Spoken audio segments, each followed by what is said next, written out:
Hey guys, Rachel here from Rachthestamper.com, and today I'm going to be showing you a variation on this box that I made a while back. This is one that I styled after a Twinings tea box. After I was getting ready to throw it in the recycles, I thought I could make something really cool out of it. So what I decided to do was, I have one here that I never got to finish. But essentially what I'm doing is I'm removing the lid from this. Okay, so we're going to have an open box. And then you can use the cello bags that Stampin' Up fills. You could either put, this is a 4x10, you could put this one in sideways. Or they also sell, I believe it is a 6x8 that you could fill and put in this way. So we'll fill that up after the fact. But I'm going to get this built for you first. So this one is actually in Dapper Denim. You are going to need a piece of 12x12 or at least 8x12, so 12x12 theoretically, because you're going to have to trim it down. So let me show you how we're going to make this today. What we're going to do is we're going to start off with a piece of 12x12 cardstock. And we're going to trim this down. Let me just grab my trimmer real quick. I'm going to trim this down to 8 inches. It doesn't really matter on what side. Like 8, go 8 1/4 now, just for the sake of not wrecking it. And you're going to need your scissors because you're going to have to do a little bit of trimming. Okay, so we're going to start is along the short side. We're going to score this at 3, 5 1/2. Okay, and then it's going to end at like 8 1/4, give or take. 8 1/2, 8 1/4. We should be good just how we are. And then we're going to turn it. And now what we're going to want to do is we're going to score it at 1/2 inch. We're going to do this on both sides. We're going to flip it just in case the cardstock is slightly off. And 3 1/2 inches. Okay, and then we're going to turn it. Same thing again. So 1/2 inch. And 3 1/2 inches. All right, and this should be just fine. Let me put this in. And we'll get folding. And then we're going to use the Carried Away Designer Series paper, which is soon to be retiring for Celebration. A lot of things have gotten away from people way quicker than they thought. So make sure that you get that order in if you want it. The Designer Series tin and the Glimmer paper are both already sold out. Okay, so what we're going to do, I don't have my bone folder. It's actually downstairs. So I'm going to just reinforce the edges with a Stampin' Spot. You do want to use your bone folder, but it'll be okay for right now. So we're folding along the bigger creases. You don't want to do this little edge yet, and I'll show you why in just a minute. Because one of them you're going to get rid of anyway. So now what we're going to do is we're going to grab our scissors. Let's see, where's my better scissors. We're going to grab our scissors and we're going to cut up to the score line on the long side. And just kind of trim in just a little bit just to give it a little bit of an angle cut there. It'll just help it to close up better. Same thing on this one. Okay. Now, we're going to do the same thing on both sides, and then I'm going to show you where we're going to cut a little bit.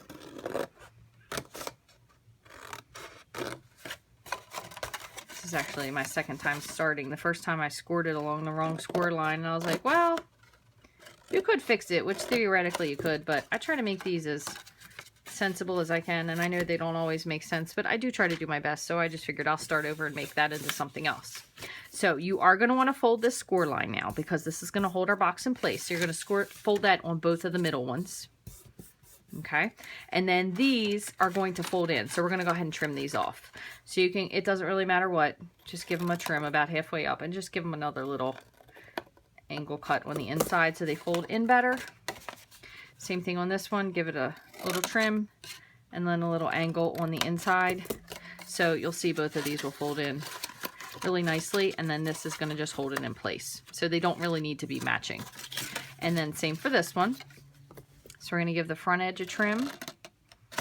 Make sure I don't cut this. Okay, and then we're going to trim just a little notch. And same for this one. Trim and a little notch. Okay, just like that. Let me get all this out of the way. All right, so now all we have to do is put our box together. So we're going to put those two in, and then the side piece is going to come and hold this up just like that. And now what we're going to do is just cut a little Designer Series paper to decorate our box, and then we'll put everything all together. So we have this really pretty designer series paper. Again, this is in the Carried Away designer series paper. I think I have like 3 packs of this because I liked it so much. So I might have to order one more because you just never know. I definitely have one completely unused pack and then a partial. So how about, I think what'll look fun on there. I could do the dots, but I really like that. Where's that one? This is really cool. I think we're gonna do two like this, 2 with the balloons, and gosh, even that would look really cool, even though it's dark. How about, okay, 2 balloons and 2 clouds. All right, so I'm gonna keep this. I'll put this away, but I want to get this out. Now, the only thing we do need to be very careful of, we have to trim with the direction. So the clouds, not so much because you can flip these over, but you want to make sure that your long piece is here and not this way because then it's going to be ridiculous and look crazy. So let's get this out of the way. So we're going to want 2 pieces that are 4 3/4 long by 2 3/4. So we have 2 3/4 here. So 4 3/4 long. So 4 3/4. So I'm going to go ahead and just cut this across 4 3/4. And they're going to be 2 3/4 high, give or take-ish, like approximate. So 2 of those, 2 3/4. Okay. Oops. And so these should fit right on here beautifully. And then the other 2 are going to be out of the clouds. Pick this up. And these are going to be 2 1/2 by 2 3/4. So again, they're going to be 2 3/4 long, or tall, I should say, by 2 1/2. That should be correct. Let me just make sure before I cut that again. Yeah, just a little bit less than 2 1/2. I'm going to retrim that one because that one's just a tiny bit long. Okay, move these out of the way. Put these here.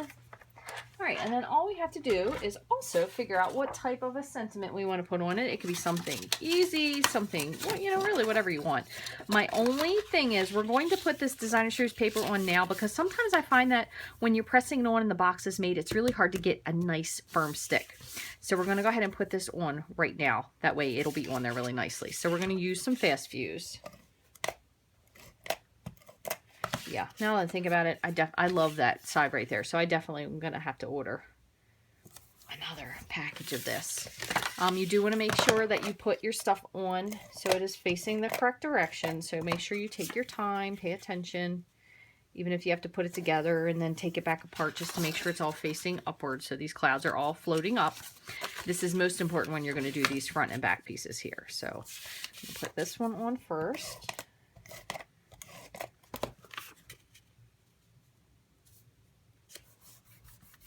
Okay, and then this is, so now they're going to look upside down, but once you put the box together, it'll be fine.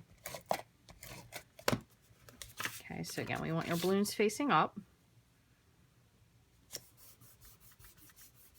Okay, and then just pick, if you like one over the other, which side you think looks nicer. I'm going to put a teeny bit of adhesive on both of these. And I'm going to put adhesive on this flap right here. You could use fast fuse. You could use tear and tape. I would not use snail. Snail just does not have the adhesion that you want. And then again, just a little bit right here. Okay, so we're going to put these in. You're going to fold both sides in. And you're going to fold this over. And at first, just kind of give it just a light press just to make sure you have everything lined up correctly. Same thing here. Fold them in. Oops. This one might need just a tiny bit more of a trim.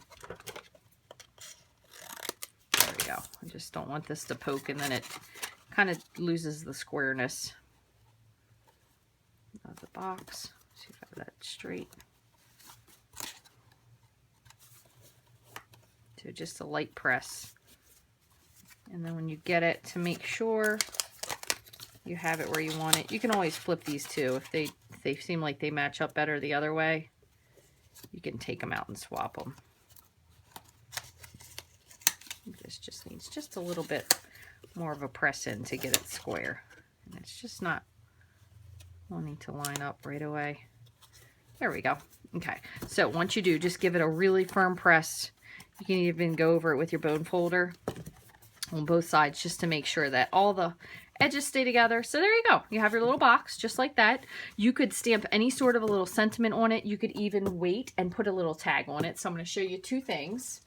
So you have two different bag choices that I am thinking of currently. So anyway, you could fill this up with any kind of, so say you put your little mini eggs and a Reese peanut butter cup, and you could either fold them just like that, or if you have something a little bit bigger in there, so say you want to put a little bit of Easter grass in the bottom, just to kind of fill your bag. So you put some Easter grass in there, and then you put your stuff in. I'm trying to just make it flatter because I don't have Easter grass out just yet. And then you tie it up with a little baker's twine, just like that. And then you could stick this bag in. You could really fill it as high as you'd like. So that's with the shorter bag. And then you could put a little tag on it. Or you could also, if you don't want to use the taller bag, or if you have the slim bag, you could fill this another way. So same thing here. You could put your Cadbury egg, your Reese's cups, and just for the sake of taking up space, please don't judge me, I still have Valentine's hearts. You could put those in there. So if you want to put that in, you could put it in sideways. Now, this is a little overfilled correctly right now, but you could put this in sideways instead, and then you have your little gift in there sideways. So it fits in there perfectly with either bag, just depending on what it is that you want to use.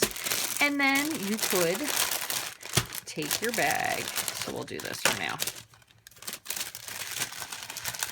And these bags do also stand at the bottom. The what are these? The 4x10. They will end up being flat bottom, so they'll fit in there perfectly too. So what we'll do is we'll take these. I'm gonna make a sacrifice here just for you all, because if not, I will eat all these. Put some of these in here. Ooh. Little dust. Oof. Little sweet tart dust storm there. Woo. That was like inhaling sugar. So we're gonna take this, and let me grab the twine. Let's see what we have here. How about some thick white? This is thick whisper white baker's twine. So we can go ahead and we'll just tie this real nicely into a little bow. Just like so.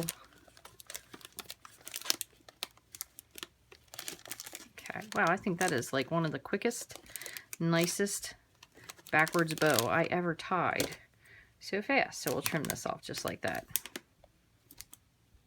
These aren't my right scissors. That's why it's not cutting. Here and here. And then the other thing you could do is we'll take a little bit of this ruched ribbon, just because try to stick with the theme of the color. Hang in there with me. Hold on, I'm getting there, I promise. And you could take your scallop tag topper, and I'll show you. Hold on. Let's get this. I'm going to go with a little piece here. Let's see. I think this fits 2.5 inches. Let's see. Nope, 2. Fibber. So we'll go with 2 inches. And put this in. Gotta open it up first. So now you can cut your little tag off. We'll just nip this here. You could use your Project Life corner rounder. You can round the edges of those. Stamp your little sentiment on there, which I will do. And you could just tie this right on here. Just like that. Just tie it in the back. Like so. Not fancy at this point. And now you have your little tagged, bagged, and boxed gift. So how cute is that? Plus you get to use this double-sided paper, and you could do, you know, you could switch and do this side and the flip side on both ends. Nice little box. You could fit a lot of stuff in here. You really, really could. I mean, this is a very large size box, even without the top. And then if you decided you want to do the top, you can go back and look at this. This was from the Fiesta birthday stamp set, and you could put a lid, and then you could just put this in and fold it down and close it up and tie it. So I hope you guys like this. I thought it was really fun when I saw it online, and I thought, oh, I already made that box, so now we can just make a modification. But again, if you haven't gotten this paper already, make sure you get right on it. It is probably going to sell out soon. They already lost the Designer Series tin and the Glimmer paper. Both of those sold out, but the 2 Designer Series papers will most likely be the next ones to go because they were very popular. The balloon, Up and Away balloon thinlit sties and the stamp set were a huge hit. And also people love coloring, so that inside the line Designer Series paper, the one that you get to color in, it's black and white. I'm sure both of those will be going very soon. However, they did add in 7 other new celebration items. If there was something that you missed, they kind of added some stuff in to make up for the fact that things sold out, I think, way before they even anticipated. So if there's something you want to get, Celebration does end March 31st or while supplies last, which could be any minute now. So make sure you get in there and place your order right away. As always, thanks for taking time to watch. I appreciate it. If you have any questions or comments, feel free to shoot me an email at rachthestamper@gmail.com, or you can leave me a comment on YouTube or on my blog at rachthestamper.com. Thanks for watching.